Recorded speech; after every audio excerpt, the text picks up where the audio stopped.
2025 champions ট্রফিতে 8টি দল রয়েছে। 8টি দলের মধ্যে কোন দলের মানে এই 25 চ্যাম্পিয়ন্স ট্রফি জিততে পারে, কোন দলে জেতার চান্স বেশি, সেটাই কিন্তু এই ভিডিওতে বলবো। তাহলে ভিডিওটি শুরু করা যাক। হ্যাঁ, 2025 চ্যাম্পিয়ন্স ট্রফিতে যে 8টি দল রয়েছে, 8টি দলের মধ্যে বেস্ট দল কোনটা সেটা তো পরে বলবো। আগে একটু আলোচনা করে নিই, মানে কোন মানে আকাশ চোপড়া বা ক্রিকেট বিশেষজ্ঞ যারা রয়েছে, সঞ্জয় বাঙ্কার হোক অথবা কেভিন পিটারসন হোক অথবা অন্য যেসব ক্রিকেটার, প্রাক্তন ক্রিকেটার, তারা কিন্তু বেশিরভাগ প্লেয়ারই কিন্তু ভারতকে বেছে নিয়েছে সেরা 4টি দল হিসেবে।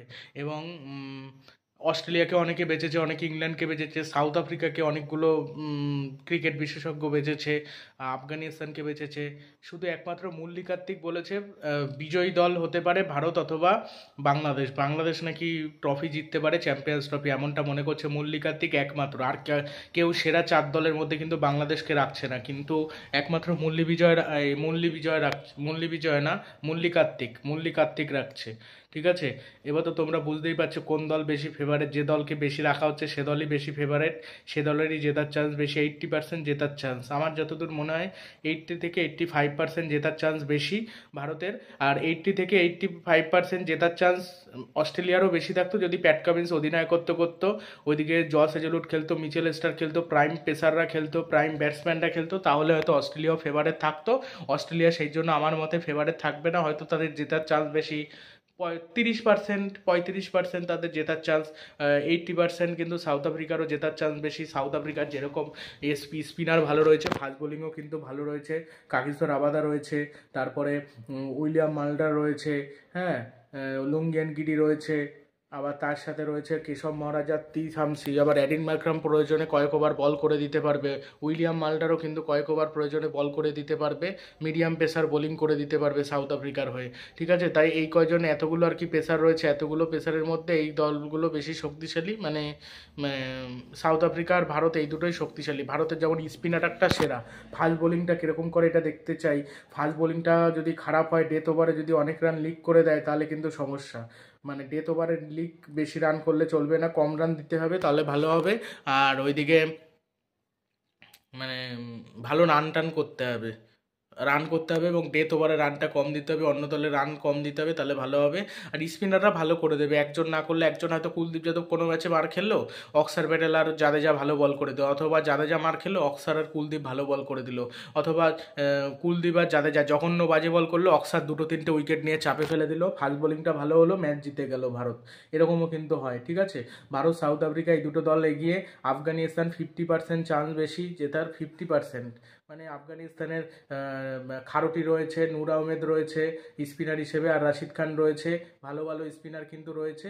তার সাথে ওমার জাই রয়েছে ব্যাটিংয়ে, তারপরে গুরবাজ রয়েছে, রহমদুল্লাহ গুরবাজ রয়েছে, তারপর আহমদ শাহ রয়েছে। এই সব ব্যাটসম্যানরা ভালো মোটামুটি আফগানিস্তানে, কিন্তু ব্যাটিং বোলিং, ফাস্ট বোলিংটা একটু দুর্বল, স্পিন বোলিংটা ভালো, কিন্তু ফাস্ট বোলিংটা অতটা ভালো না। ফাস্ট বোলিংটা একমাত্র ফাজিল ফারুকি রয়েছে, গুলবাদিন নাইব এক্সপিরিয়েন্স প্লেয়ার রয়েছে, এছাড়া কিন্তু ভালো ফাস্ট বোলার নেই। ব্যাটিংয়ে ভালো রয়েছে রহমদ শাহ, ওয়ার্ল্ড ক্লাস ব্যাটার, তারপরে ওই প্লেয়ারটা ইব্রাহিম জারদান প্লেয়ারটা ভালো ব্যাটার, ভালো ধরে খেলতে পারে। এইসব প্লেয়াররা কিছু কিছু ভালো প্লেয়ার রয়েছে। ঠিক আছে, তো দেখা যাক, এখন ভালো প্লেয়ার তো রয়েছে, এখন কীরকম খেলে সেটার উপরই নির্ভর করছে তাদের পারফরমেন্স। মানে দেখা যাক আফগানিস্তান কেমন পারফরমেন্স করলে। ভারত সাউথ আফ্রিকা ভালো টিম, তো বলেই দিয়েছে। এছাড়া ইংল্যান্ডেরও অনেকে বলছে চান্স রয়েছে, কিন্তু ইংল্যান্ড ভালো পারবে না, ওদের বেশিরভাগ পেসারাই ফর্মে নেই। মার্কুট কেমন করবে কোনো জানা নেই, জোফরা আর্চার ফর্মে নেই, তারপরে বেন ডানকার্সে নতুন খেলছে, কীরকম খেলবে কোনো ঠিক নেই। আদিল রাশিদ দারুণ ফর্মে রয়েছে, আদিল রাশিদ হয়তো ভালো করবে, দুবাইয়ের মতো পিচে আদিল রাশিদের বল কাজে দেবে। একদম দারুণ স্পিনার হয়ে উঠেছে আদিল রাশিদ, মানে দারুণ বল করছে, দারুণ। অবশ্য রাশিদ খানের মতো ওই লেভেলের না, কিন্তু ভালো বল করে রাশিদ খান। এই আদিল রাশিদ ভালো, বেশ লেগ স্পিন গুগলিটা করতে পারে, গুগলির থেকেও লেগ স্পিনটা খুব ভালো করে। বিরাট কোহলি পর্যন্ত খেলতে পারে না এই আদিল রাশিদের বল। একবার সে বোল্ড আউট করেছিল, বলটা বুঝতেই পারিনি, বিরাট কোহলি বড় বড় করে তাকিয়েছিল যে কি বল ছিল এটা, মানে বলটা বুঝতেই পারিনি। একবার ইসেকে আউট করেছিল 199 রানে, KL রাহুলকে টেস্টে, একই ধরনের বলটা বুঝতে পারিনি, আদিল রাশিদই বলটা করে উইকেট নিয়ে নিয়েছিল। মঈন আলী যদি থাকতো ভালো হতো, মঈন আলী, আদিল রাশিদ, তার সাথে যদি লিভিংস্টোন, তাহলে ইংল্যান্ডের আবার ভালো হতো, মানে স্পিন অ্যাটাকটা, স্পিন অ্যাটাকটা অত ভালো না। আর ফাস্ট বোলিংটা যদি ফর্মে থাকে তাহলে ভালো, না হলে সমস্যা। ক্রিক ওভারটন আর এই ব্রেন্ডন কার্সে দুটোই তো নতুন প্লেয়ার, দুটোই নতুন প্লেয়ার খেলছে। ভারতে যেমন নতুন প্লেয়ার হর্ষিত রানা, আউসদীপ সিং, দুজনেই নতুন প্লেয়ার, ওয়ানডেতে দুজনে খেলছে। স্বামী শুধু এক্সপিরিয়েন্স, স্বামী অনবদ্য প্লেয়ার, কিন্তু সমস্যা। আর নিউজিল্যান্ডের বড় ধাক্কা বোলিংয়ে, লকি ফার্গুসন চোট থেকে ছিটকে গেছে, মানে চোটের জন্য ছিটকে গেছে, যার কারণে প্রবলেম হয়ে গেছে। একমাত্র এক্সপিরিয়েন্স প্লেয়ার রয়েছে হলো ম্যাট হেনরি, আর কোনো এক্সপিরিয়েন্স প্লেয়ার নেই। বোল্ট নেই, টিম সাউথি নেই। আর নতুন প্লেয়ার উইলিয়াম ওরুকি রয়েছে, উইলিয়াম ওরুকি খুব ভালো বল করছে। সেই জন্য নিউজিল্যান্ডে জেতার চান্স অনেকটা কমে গেল। 60%, তাও জেতার চান্স নিউজিল্যান্ডের, তাও 60% আমার মনে হচ্ছে। মানে নিউজিল্যান্ডের কেন উইলিয়ামসন রয়েছে, তারপরে ড্যারেল মিচেল ভালো যে কোনো মুহূর্তে খেলে দিতে পারে, ম্যাচ জেতানো পারফরমেন্স করতে পারে নিউজিল্যান্ডের। তো দেখা যাক নিউজিল্যান্ড কেমন পারফরমেন্স করে। নিউজিল্যান্ডের সবসময় ভাগ্য খারাপ, তারা হেরে যায়, ফাইনাল সেমিফাইনালে গিয়ে হেরে যায়। এইবারও সেটা হয় নাকি এটা দেখতে চাই, তবে আশা করি এটা হবে না। এইবার আশা করি ভালো খেলবে তারা। নিউজিল্যান্ডের ওই জন্য হারলে খুব খারাপ লাগে। কেন, নিউজিল্যান্ড অনেকে ভারতকে যতই হারাক না কেন, ভারতকে হয়তো হারিয়ে দিয়েছে, কিন্তু ভালো দল নিউজিল্যান্ড, ভালো দল। ওরা কাউকে ট্রলও করে না, কোনো সেরকমভাবে সেলিব্রেশনও করে না। আর পাকিস্তান খারাপ খেলবে বলে আমার ব্যক্তিগতভাবে মনে হচ্ছে। টেনে টুনে হয়তো ঘরের মাটিতে একটা জিততে পারলো, তিনটের মধ্যে হয়তো একখানা জিতবে আর বাকি দুখানা হেরে যাবে। বাবর আজমকে জোর করে ওপেনিং করাবে রিজওয়ান, মানে আর টিম ম্যানেজমেন্ট, সে 3 নম্বরে খেলতে চায়, তাকে দিয়ে জোর করে ওপেন করাবে ফাকার জামানের সাথে। একমাত্র যে কটা বাংলাদেশের এই পাকিস্তানের প্লেয়ার বর্তমানে, এই ফাকার জামান প্লেয়ারটাই ভালো। মানে রিজওয়ান, বাবর আজম এরাও ভালো, বাট এত স্লো খেলে ঘুম পেয়ে যায়। আর বাবর আজম কখনোই কিং হতে পারে না। খেলে জিম্বাবুয়ের সাথে অর্ধেক ম্যাচ ছোটোখাটো প্লেয়ারের সাথে, ছোটোখাটো দলের সাথে খেলে, ছোটোখাটো প্লেয়ারদের বিপক্ষে খেলে। তা বাবর আজমের রেকর্ড ভালো হবে না তো বিরাট কোহলির রেকর্ড ভালো হবে? বিরাট কোহলি প্রথম থেকেই ভালো মানে দলের সাথে খেলতো। তারপরে এই যে গিলও মোটামুটি তাই, বড় দলের সাথে খেলেই কিন্তু রানটা করেছে। আর বাবর আজম ছোটোখাটো দলের বিপক্ষে খেলে রান করেছে। বড় মাপের প্লেয়ার হওয়া অনেক চাপের বিষয় এই বাবর আজমের কাছে। বাবর আজম বলে নিজেকে কিং বলা বন্ধ করুন। আর বাবর আজমের সাথে বিরাট কোহলির কখনোই তুলনা হয় না। যেরকম সচিন তেন্ডুলকারের সাথে বিরাট কোহলির তুলনা হয় না, সেরকমই অনেকটা।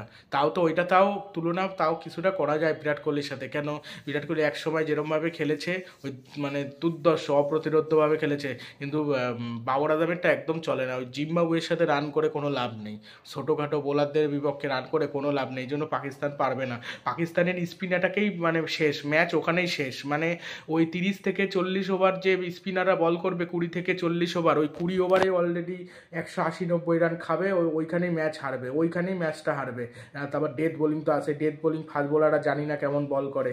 স্পিনার কোনো ভালো কেউ নেই, কোনো স্পিনার নেই, সদাব খান টান কেউ নেই, ভালো কোনো স্পিনারই নেই।